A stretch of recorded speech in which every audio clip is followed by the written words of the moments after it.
La maggior parte delle persone pensa che il problema sia pagare troppo imposte. In realtà il problema è aver preso la decisione sbagliata troppo presto.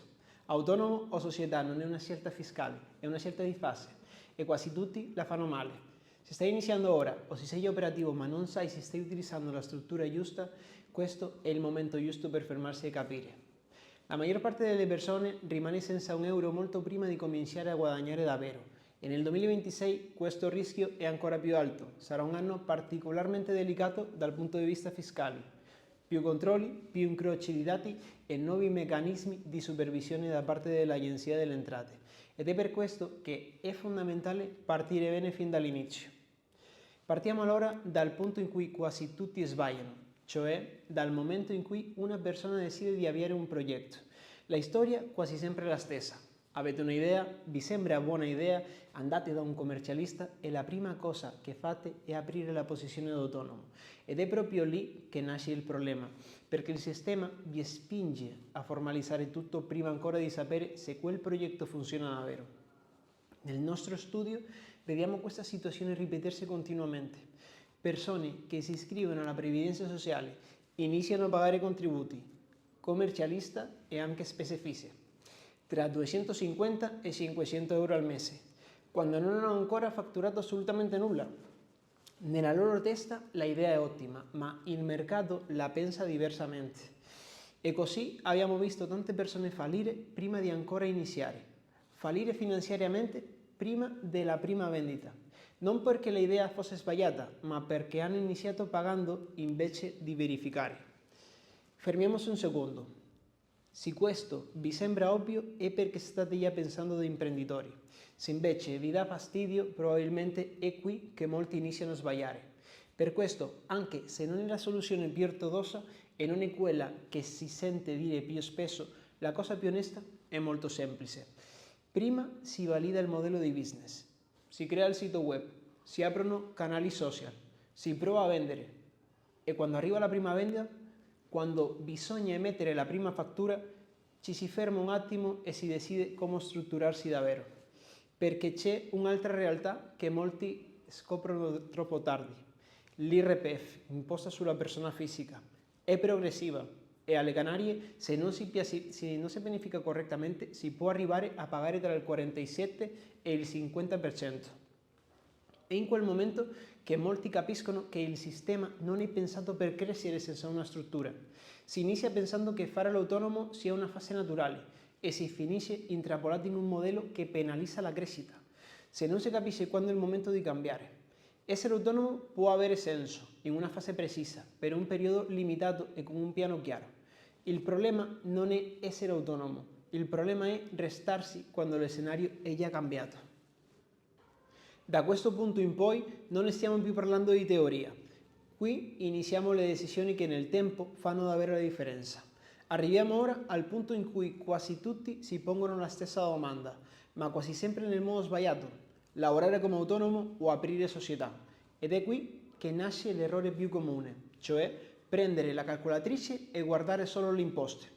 Come autonomo si può arrivare a pagare tra il 47 e il 50%, mentre una società paga un'aliquota fissa del 15% se si rispettano i requisiti di impresa nuova oppure del 23 al 25% nel regime ordinario.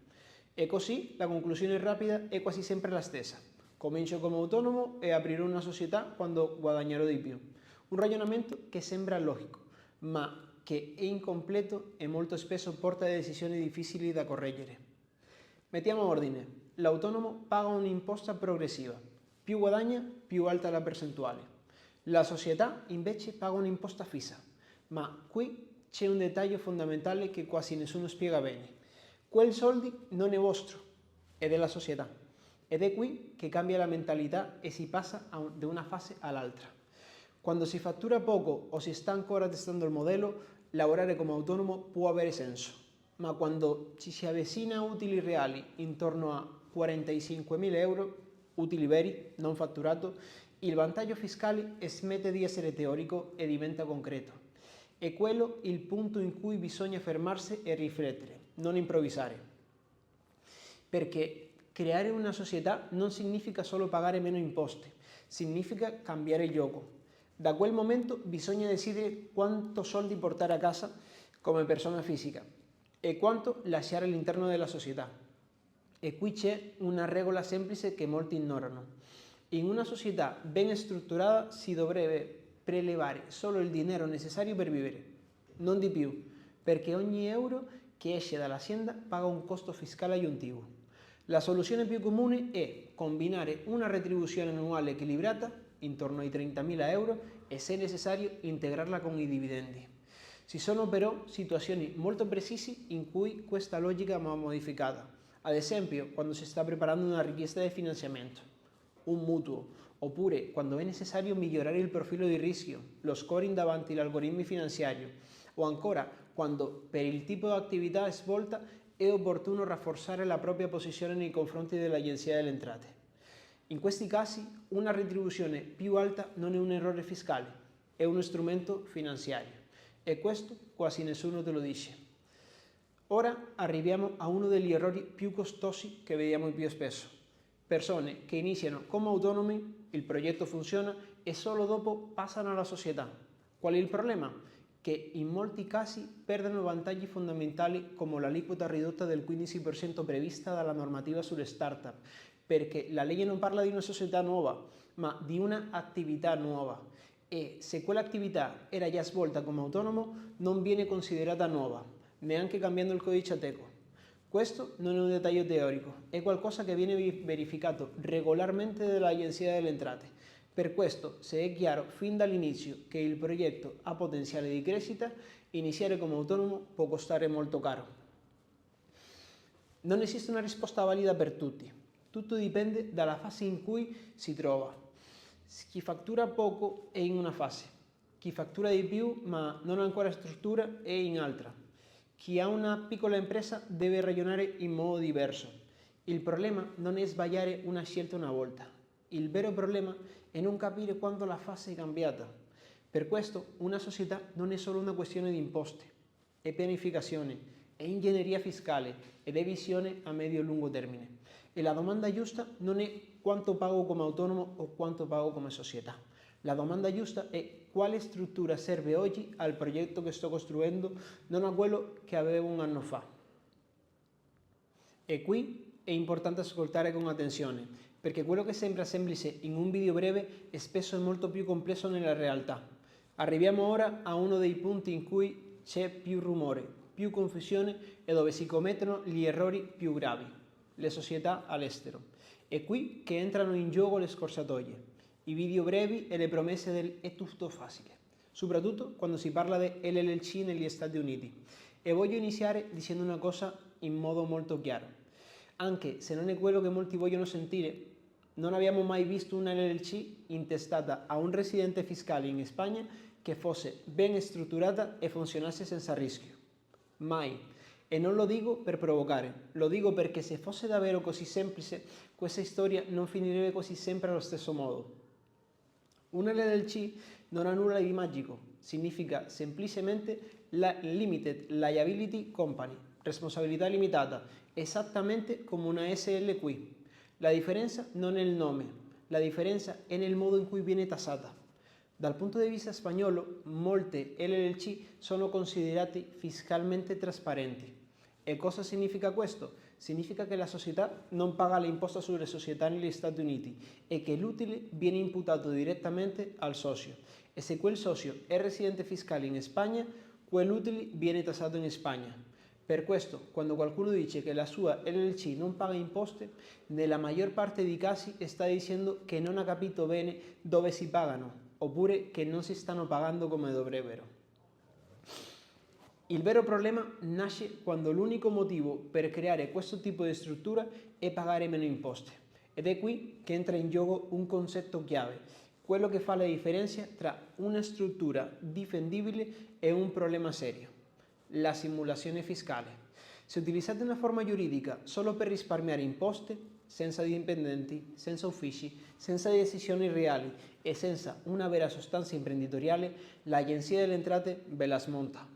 E non gli importa se la società è negli Stati Uniti o in qualsiasi altro paese. Anni fa questo era più difficile da individuare, oggi non lo è più. C'è la tracciabilità. si sono piattaforme di pagamento come Stripe o PayPal che comunicano, si sono carte di debito o carte di credito che operano in euro e c'è sempre una traccia di soldi. Fatture, clienti, siti web, social network. Molte persone si espongono da sole, senza nemmeno rendersi conto. E allora la domanda è, tutto questo significa che non si può avere una società all'estero? No. Significa che non esiste una risposta unica valida per tutti.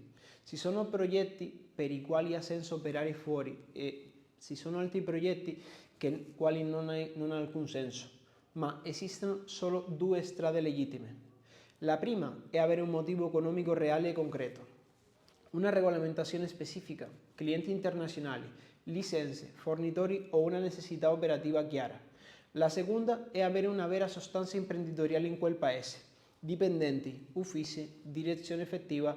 Il vantaggio fiscale, se arriva, deve essere una conseguenza, mai l'obiettivo. Ed è qui che molti sbagliano, perché costruiscono strutture che funzionano benissimo in un video di 30 secondi, ma che non reggono un controllo fiscale.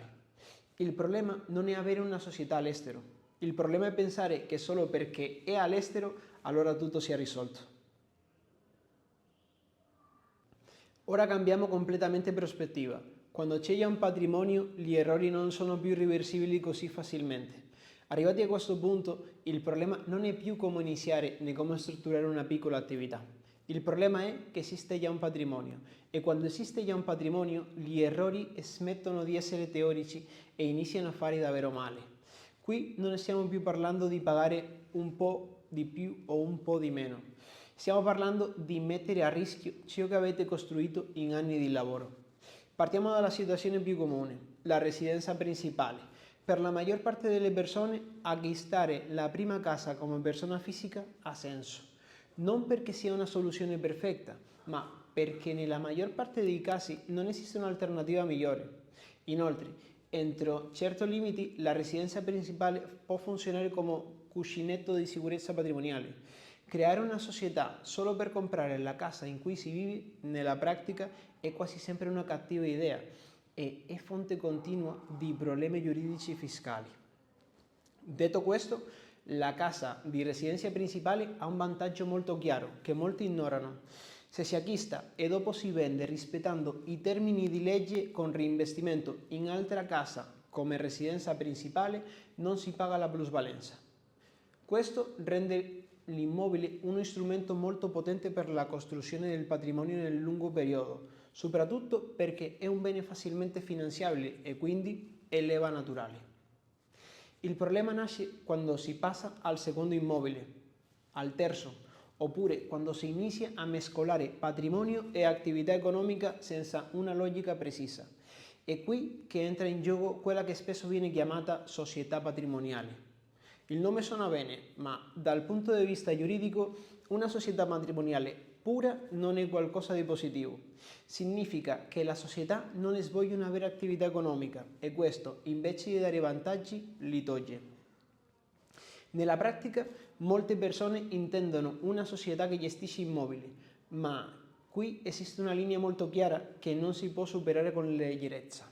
Perché un'attività immobiliare sia considerata attività economica serve una struttura reale, dipendenti, mezzi materiali e un numero sufficiente di immobili, oppure l'inserimento in una struttura più ampia in cui i capitali provengono da un'altra società operativa destinata all'acquisto degli asset. La giurisprudenza ha tracciato questo percorso nel tempo e in modo orientativo la soglia di cui parlano indirettamente molte sentenze si colloca intorno ai 7-8 immobili. Prima di arrivare a questo livello, conferire immobili in una società è spesso sconsigliabile. Perché? Perché quando si apporta un immobile con una plusvalenza latente, l'Agenzia delle Entrate considera l'operazione come una cessione e obbliga a tassare quella plusvalenza anche se nella pratica il bene resta nel vostro controllo. Ed è qui che molte persone capiscono troppo tardi che muovere il patrimonio senza una logica chiara può costare molto. Per questo la protezione patrimoniale non consiste nello spostare i beni da una parte all'altra o nel nascondere gli asset, consiste nel separare i rischi. L'attività da una parte, il patrimonio dall'altra e strutture diverse per problemi diversi. E ora entriamo nell'altro grande tema che emerge quando c'è già soldi, le criptovalute. Qui è importante essere molto chiari fin dall'inizio. Non esiste alcun mistero fiscale. In Spagna ogni rendimento positivo è tassabile, non importa se deriva del trading, dallo staking o da qualsiasi altra forma. Su questo non esistono scorciatoie e soprattutto non funziona come in altri paesi. Il vero dubbio del mondo cripto quasi mai è fiscale. Di solito è una questione di privacy, soprattutto quando si parla di importi rilevanti e di persone che vogliono portare quel capitale nel mondo reale, ad esempio per acquistare immobili. Ma bisogna dirlo senza giri di parole, privacy non significa impunità. Ogni anno c'è più tracciabilità, più incroci di dati e più controllo. In Europa, con la regolamentazione MiCA, l'obiettivo è chiaro: aumentare la supervisione, ottenere informazioni dirette dagli exchange e ridurre al minimo le zone di ombra. E quando quel dinero entra nel mondo reale, lascia sempre una traccia. Sempre. Non importa quale percorso aveva seguito prima. A un certo punto il denaro si collega al sistema e rinascono gli obblighi fiscali. Le criptovalute possono avere senso come parte di una strategia patrimoniale ben costruita. Possono essere utilizzate come strumento di riferimento, come riserva strategica o come cuscinetto finanziario, ma non come una soluzione magica per non pagare le imposte, perché quell'idea prima o poi finisce quasi sempre male. E qui tutto torna a combaciare. Quando non si separano correttamente attività, struttura e patrimonio, si finisce per mettere tutto a rischio nello stesso momento. Un patrimonio mal collocato è un patrimonio esposto e più tardi si rende conto di questo, più costoso e più complesso diventa rimediare. Se fino a qui vi siete riconosciuti almeno in una parte, significa che questo non è un problema teorico, è un problema di tempistiche. Dopo aver visto tutto questo, c'è una cosa che voglio sia assolutamente chiara. La maggior parte delle persone non ha un problema fiscale, ha un problema di decisioni prese troppo presto. Decisioni prese in fretta, senza struttura, copiando quello che sembra funzionare per gli altri. Si pensa solo a pagare meno oggi, senza chiedersi cosa succederà tra 3, 5 o 10 anni. La fiscalità non rovina quando si guadagnano molti soldi, rovina quando si parte male e poi si cerca di correggere strada facendo. Ed è qui che si vede chiaramente la differenza tra i principianti non formati e i professionisti. Il principiante prende decisioni quando il problema è già lì, quando c'è urgenza, quando c'è paura. Il professionista struttura prima che il problema esista, quando c'è ancora margine, quando si può ancora scegliere, perché correggere una cattiva decisione è quasi sempre costoso, lento e in alcuni casi semplicemente impossibile. E questo non ha nulla a che vedere con il frode, ha a che fare con la mancanza di conoscenza. Abbiamo visto progetti validi che funzionavano, che generavano reddito, bloccarsi completamente a causa di una struttura iniziale sbagliata, non perché facessero qualcosa di illegale, ma perché hanno fatto quello che fanno tutti, quello che si è sempre fatto, quello che nessuno si mette in discussione. Per questo, quando qualcuno chiede se vale la pena pianificare, la risposta è sempre la stessa. Pianificare costa tempo e costa dinero, ma correggere gli errori costa molto di più. E questa è la differenza tra dormire tranquilli o vivere aspettando la prossima lettera, la prossima richiesta e la prossima sorpresa. E qui arriva la parte più importante. Non esiste una struttura perfetta valida per tutti. Non esiste una risposta unica. Esistono le fasi, esistono i momenti, esistono progetti diversi. Il problema non è scegliere una struttura, il problema è non capire in quale fase ci si trova e continuare a prendere decisioni come se nulla fosse cambiato. Se state iniziando ora, questo è il momento migliore per fare le cose bene. Se invece siete già avanti, prima rivedete la vostra struttura, meglio è. Perché il vero problema della fiscalità non è pagare le imposte. Il vero problema è pagare per anni errori che si potevano evitare dall'inizio. Nessuno dovrebbe prendere decisioni solo in base a ciò che vede sui social, a quello che promette un video di pochi secondi o a quello che fanno tutti. La struttura giusta non è quella che oggi paga meno imposti, è quella che vi permette di crescere, di proteggere il cibo che costruite e di dormire tranquilli nel medio-lungo periodo. E se in qualche momento di questo video avete pensato che si stesse parlando proprio di voi, scrivetelo nei commenti. E se siete esattamente nel momento in cui dovete prendere decisioni importanti, vi consiglio di continuare a seguire i nostri canali dove continueremo a parlare della tassazione nelle isole Canarie.